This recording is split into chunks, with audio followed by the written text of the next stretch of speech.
Hi there. My name is Andrea Weilbrenner. I'm a nurse practitioner at Derry Medical Center. We're doing this presentation for Heart Month to talk about, are you at risk for coronary artery disease? This is Heart Month, and we want to raise awareness that despite the fact that we're going through a COVID pandemic, heart disease is still the #1 killer in this country. And so today, to highlight and to educate, are you at risk for coronary artery disease? I wanted to talk briefly about what are the traditional risk factors that you might have that might raise your risk for heart disease. The #1 most modifiable risk factor is smoking. And smoking affects the heart, it affects the lungs, it damages the arteries throughout your body, and it is the #1 most modifiable risk factor for the development of heart disease. There are ways that your provider can help you quit smoking, so I would definitely talk with them about trying to quit smoking. The second one is high blood pressure, known as hypertension. High blood pressure can damage the arteries, and high blood pressure, we call it the silent killer because it often doesn't come with symptoms. So it's really important to know your numbers and to see your provider and know if you have high blood pressure and what you can do about it. Okay. The third risk, and a growing risk in this country, is obesity. We have an epidemic of obesity, not just COVID. Obesity is on the climb, and COVID, making our lives more sedentary, has also contributed to weight gain during the COVID pandemic. So definitely want to get moving and look at heart-healthy diet. That leads right into hyperlipidemia or dyslipidemia, and cholesterol elevation can definitely turn into coronary artery disease over time. So this is a picture of a coronary artery, a cross section of an artery, if you see the picture here. And as we get older, and if we're having unhealthy habits like smoking, high blood pressure, sedentary lifestyle, obesity, or a family history to develop high blood cholesterol, over time that can build up on the inner layer of your heart. And when it gets to be about 2/3 blocked, it starts to block the coronary artery and leads to symptoms. Symptoms can be anything from chest discomfort, jaw discomfort, neck pain radiating down your left arm. It can be shortness of breath. For diabetics, it's often epigastric discomfort. Other subtle symptoms are fatigue, insomnia, palpitations, dizziness, nausea. So those are symptoms you want to look out for, because if an artery gets more than 2/3 blocked, people may develop those symptoms. And when an artery gets up around 80-90% blocked, you're really getting concerned for if any clots move through that area, you could have a heart attack. So we're in the business of prevention. We're in the business of preventing heart disease. I mentioned diabetes. Diabetes is also something that doesn't come with a lot of symptoms. A lot of people are pre-diabetic. They haven't turned into, diabetes per se, but that elevated blood sugar also can damage the coronary arteries. Okay, the coronary arteries actually lie on top of the heart muscle. Okay, and again, this is an artery, and it shows the blood cells moving on through. If there's a blockage there, they're having a tougher time getting through there. Okay, so you definitely want to look out for any of those symptoms that we talked about.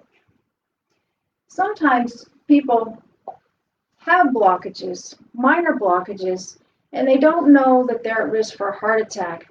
In some cases, they may have had a stress test, passed the stress test. They may have little lumps and bumps in there, little blockages that could be an issue. Okay, if you have a blockage there, and then your artery is under stress, high blood pressure, smoking, people go out to shovel in the wintertime, the combination of the arteries clamping down and the load of shoveling can cause a little tear here. And what does the body do if you were to cut yourself? It sends out the army, or platelets come, and they can cause a blockage or a sudden heart attack. Okay, so a lot of people don't know about that. The sedentary lifestyle that a lot of us are leading through this COVID crisis and beyond is a real true risk factor. Some studies have shown it's as risky as smoking.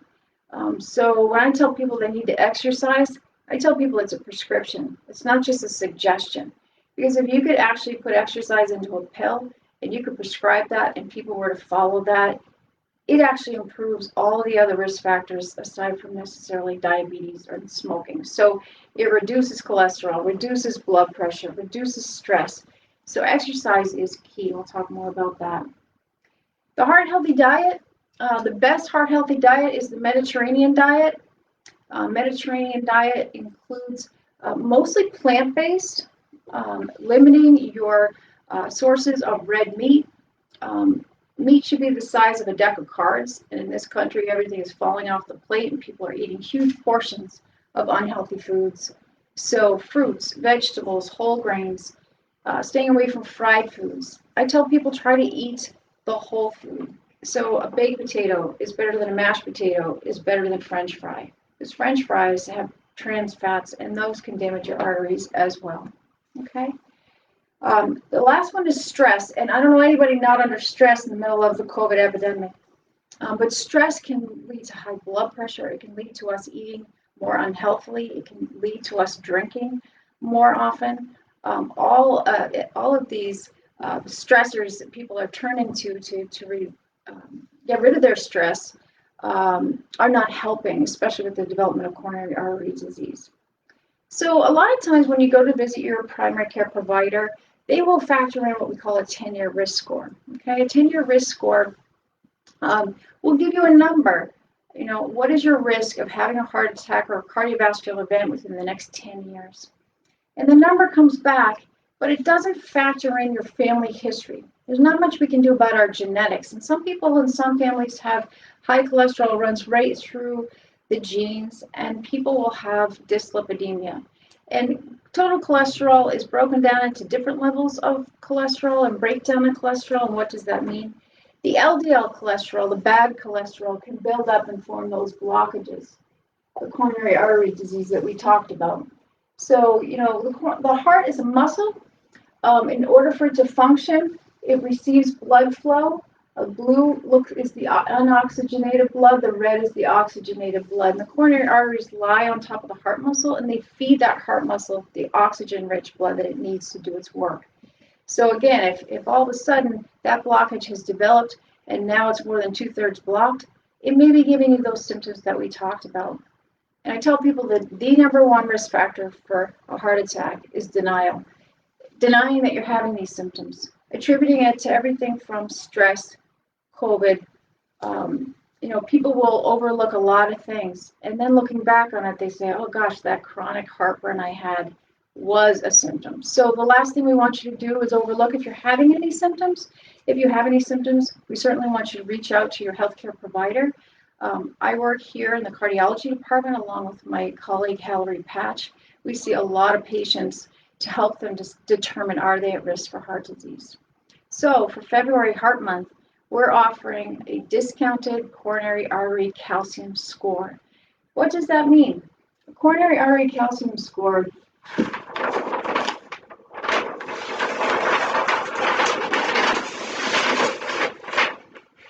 will tell you whether or not you have plaque building up in the artery.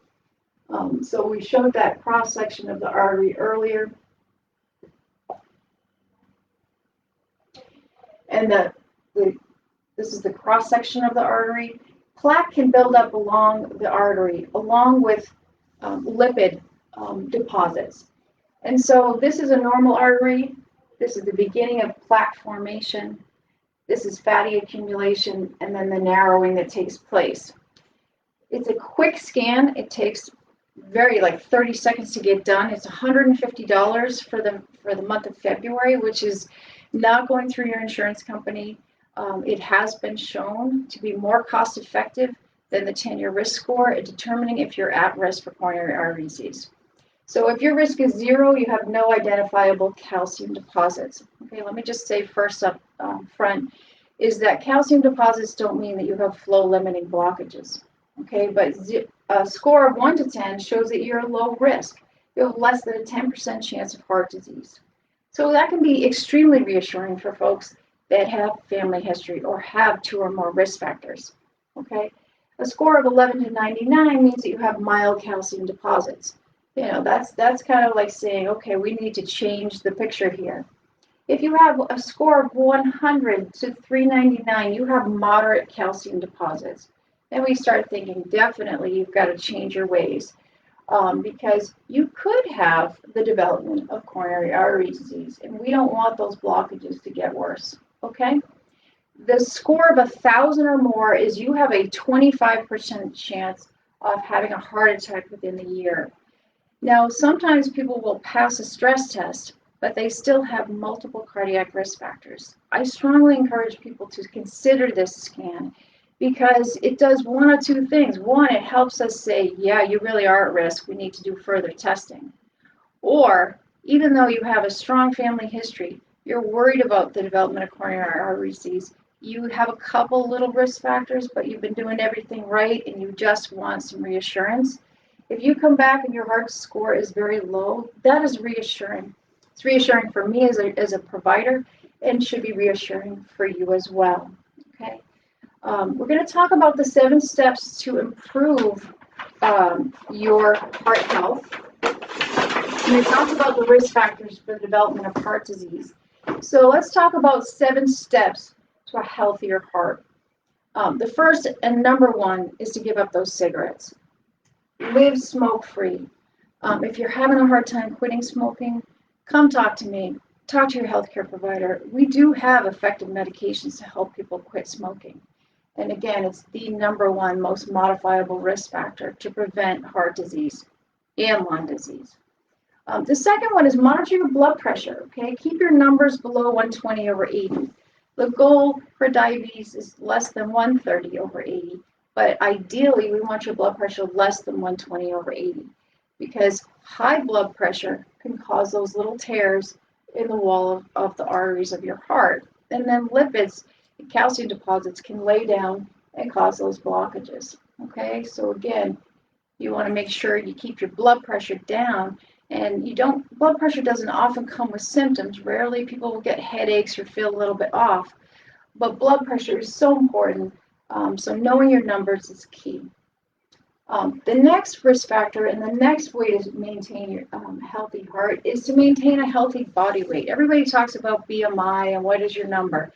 But the most important thing is getting your weight to a good level. And how do you do that? Diet, exercise. A lot of these things are simple things that you've heard about, but really talking with your healthcare provider to help maintain a healthy weight is important. We talked about cholesterol. The numbers you want to have it less than 200. However, a lot of people don't know about the breakdown of cholesterol. So when you get your lipid profile back, you have total cholesterol, you have HDL, which is the happy or good cholesterol. That's protective. That can be raised by exercise.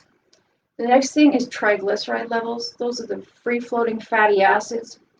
People that have what we call metabolic syndrome, which includes obesity, high cholesterol, hypertension, family history of heart disease, all those things, they oftentimes have high triglycerides.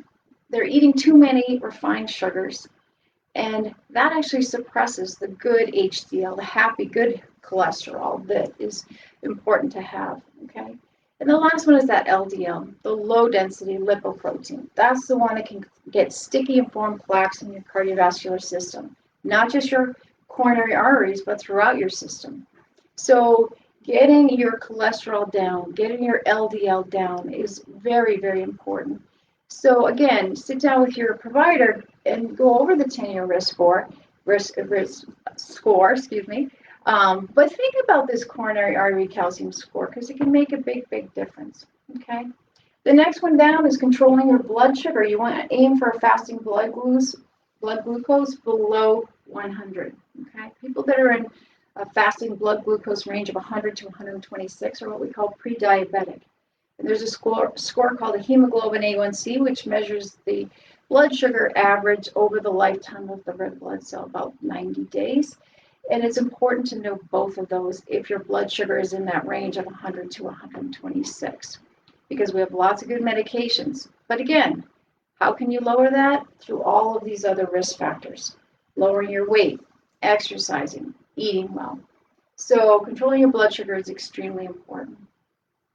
The next one is get active. Get moving. Don't sit and be a couch potato. Netflix has taken over the world during COVID, but Netflix is not contributing to your heart health. Exercising. Get moving. The gyms are closed. It's really tough to do that. But, buy a Peloton, get a bike, get a treadmill. Obviously, talk to your provider before you start exercising to make sure you're safe to do so. But logging 150 minutes, which is 30 minutes, 5 days a week, can make a big change for all of those other risk factors, not to mention the fact that it decreases stress. And everybody is stressed. Alcohol is up 40% since COVID started. We really need to get people to look at heart-healthy ways to improve their lifestyle, and putting on some sneakers and getting outside and getting a walk in does make a difference. The last one we talked about, which was Mediterranean diet, eat a heart-healthy diet, vegetables, fruits, whole grains. The best is fish. Fish is great for people unless you're allergic. Lean cuts of chicken, lean cuts of turkey. Staying away from the cheeseburgers, the high fatty foods, the fast foods, and restaurant foods, which are loaded with sodium, does make a difference. Okay, so these are the ways you can improve your heart health. One of the things, or one of the benefits that I talked about with the coronary artery calcium score, which again is at a great price right now during this heart month and can make a big, big difference. I'll tell a short story. It's a personal story. My husband is at severe risk for heart disease because he's got a strong family history of heart disease on both sides of his family. And he turned 55 this year. And I said, it's time to get a coronary artery calcium score, because I needed some reassurance that he's not at risk, because obviously this is what I practice, this is what I do. He had been really stressed out. He's a school teacher and having some subtle symptoms, mostly stress related. But we got the calcium score, and I can't even tell you how much that made me feel better. His score turned out to be 0. I do take a little credit for that because I have made him live a heart-healthy lifestyle. He has eaten a Mediterranean diet for the most part. He exercises. He's kept his weight down. He does not smoke, and his blood pressure is great. Those are the things that make a difference. And, genetics we can't change, but we can change a lot by limiting some of those risk factors that we talked about. So getting a coronary artery calcium score is definitely beneficial. It's also beneficial on the flip side. I have had some patients that have passed stress tests. And a stress test, just like an EKG or an electrocardiogram, is a snapshot in time. A coronary artery calcium score is going to tell you if you already have the calcium buildup and potential blockages in your coronary arteries. I've had patients pass a stress test, but I'm still concerned because they have a strong family history, multiple cardiac risk factors. If you're above the age of 40 and you have 2 or more risk factors, particularly if you have a strong family history of heart disease, I highly encourage you to consider this test. $150 is well worth it. People will spend $40,000, $50,000, $60,000 in their car. $150 to know that you're not at risk, or if you are at risk, what can we do about this? So I've had people pass their stress test, and I say, please get this score. I think it's going to help you feel better. And also, if it's high, what can we do about it? What further tests do we need to get for you to make sure that you're not going to be the one that has that heart attack? Because the goal here is to prevent cardiovascular disease and to prevent cardiovascular events. So I hope this has been informative for you. If there's any questions, please reach out through this presentation. If you have other concerns, or if you do get this coronary artery calcium score and you have further questions, are you at risk? Valerie and myself work in cardiology at DMC, and I am privileged and honored to try to prevent cardiovascular disease, and would be happy to sit down and talk with you about, are you at risk and do you need any further tests? So thanks for listening. Great. You mentioned that there's a special for the test during the month of February, which is $150. What is it normally, and can they go through their insurance? Yeah, so normally the cost is $250. It can run through insurance. Not all insurance companies will pay for that, but it was more than $250. Oh, I'm sorry, you're shaking your head. Sorry about that. For this month, it's $150, and that is out of pocket. It's not going through your insurance company.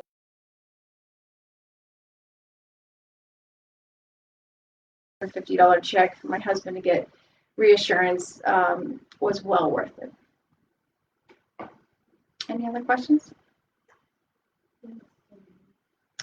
So people do ask, what is the risk of having a coronary artery calcium score in terms of, people hear CAT scan or radiation.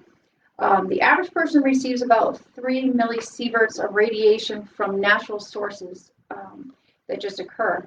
A coronary artery calcium score is about in the range of about 1 millisievert, similar to getting a mammogram. So it is a safe test. It's not a full CAT scan of the chest that people oftentimes get at the hospital. This is a coronary artery calcium score. So the risk for radiation exposure is quite low. And about how long does the test take? The test does not take much time at all. They'll go over some prep with you. They'll bring you in. It takes about 30 seconds to go through the whole scan. And then the test is generating this score, which will come back to your provider and will show your Agatston score, which is your total coronary artery calcium score. It'll show the breakdown like we talked about earlier. It will even show if you do have high calcium score. Sorry, this paper's not open out here. Stop. That's not going to work. Okay, we'll pass on that. But it will show you also what the scores are in the individual arteries. Okay, so again, the coronary arteries lay on top of the heart muscle, and it's just like tree branches. You have the main coronary arteries. Thank you. And then you have little branches that come off of those coronary arteries. And so the second page of the report that will go back to your provider will actually show, the left main breaks down into the left anterior descending and the left circumflex artery, which you can see from this picture. And it will show if there's any scoring down the tree. People that have blockages high up in their arteries, whether that be the left anterior descending, the left circumflex artery, the right coronary artery, or God forbid, the left main, if you have high calcium scores there, then you want to talk to your healthcare provider about, do you need further testing? The gold standard to find out if you have coronary artery disease is called a cardiac catheterization. A cardiac catheterization or an angiogram is not something that we rush to unless we see that you have risks and you have symptoms and your score is high. That might be something that we might consider. Any other questions? I don't see any that have come in, but certainly people that are welcome to continue asking questions once this is posted, or reach out to either Derry Imaging or DMC with more, wanting more information about the calcium score. That sounds great. So take good care, stay healthy, and try to limit your risk factors for heart disease.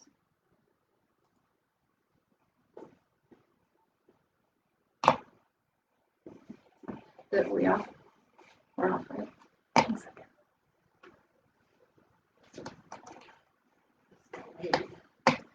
Mine's delayed.